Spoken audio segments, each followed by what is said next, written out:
Hello everyone, welcome to my channel. তো চলো আজকের ব্লগটা চা খেতে খেতে শুরু করা যাক। আমরা কোথায় বেড়াতে গেছিলাম সেটা নিশ্চয়ই তোমরা বুঝতেই পেরেছো। কর্তামশাইয়ের অফিস থেকে ছুটি পাওয়ায় রোজকার ব্যস্ততার জীবন থেকে বিরতি নিয়ে বেরিয়ে পড়েছিলাম একটু ঘুরতে। আমরা সাঁতরাগাছি থেকে 6:45 লোকালে উঠেছিলাম আর আমাদের নামিয়েছিল প্রায় 11টা নাগাদ। আর আমাদের জার্নিটাও ভীষণ সুন্দর ছিল। আমার তো বাসের থেকে ট্রেনে বেশি ভালো লাগে যেতে। তোমাদের কার কোনটায় যেতে ভালো লাগে সেটা কিন্তু আমাকে অবশ্যই কমেন্ট করে জানিও। আর কিন্তু আরো নতুন নতুন পার্ট আসতে চলেছে, সেটা দেখতে হলে এখনই আমার চ্যানেলটিকে সাবস্ক্রাইব করে দাও।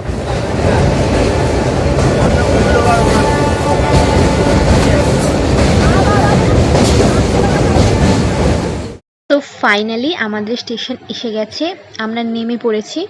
সেই দিন টেম্পারেচারটাও অনেকটাই ছিল, কিন্তু হাওড়ার থেকে কিছুটা কম ছিল। যেহেতু দিনটা সানডে ছিল তাই ভিড়টা কিন্তু ভালোই হয়েছিল। স্টেশন থেকে বেরিয়েই আমরা খুব সহজেই টোটো পেয়ে গিয়েছিলাম। দীঘাতে গিয়েই আমরা বিভিন্ন হোটেল ঘুরে তারপরে আমরা হোটেলের রুম বুক করেছিলাম।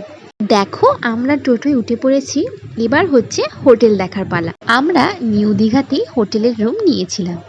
তো দেখো আমাদের হোটেলও চলে এসেছে, আর এই হোটেলে আমরা আগেও থেকেছি। সত্যি বলতে এই হোটেলটা ভীষণই সুন্দর।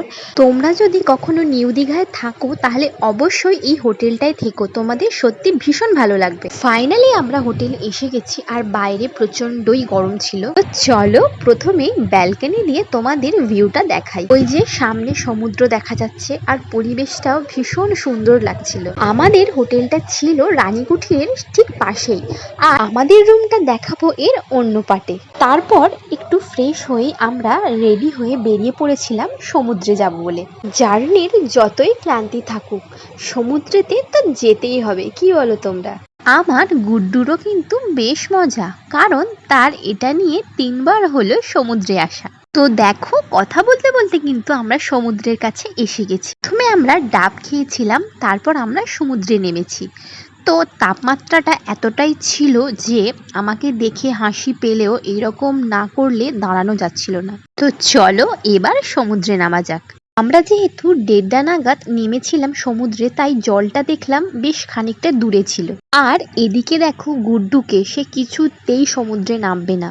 যখন এর থেকে ছোট ছিল তখন নেমেছিল, আর এখন দেখো কিরাম বাবাকে জাপটে ধরে আছে, সে কিছুতেই নামবে না। অনেক বোঝানোর পর তাকে জলে নামানো গেছে। পর জলে নেমে সে যে কি মজা করেছে তোমাদের যে কি বলবো। আজকে ফার্স্ট ডে ছিল বলে বেশি স্নান করলাম না, কিন্তু গুড্ডু আর গুড্ডুর বাবা জমিয়ে স্নান করেছে।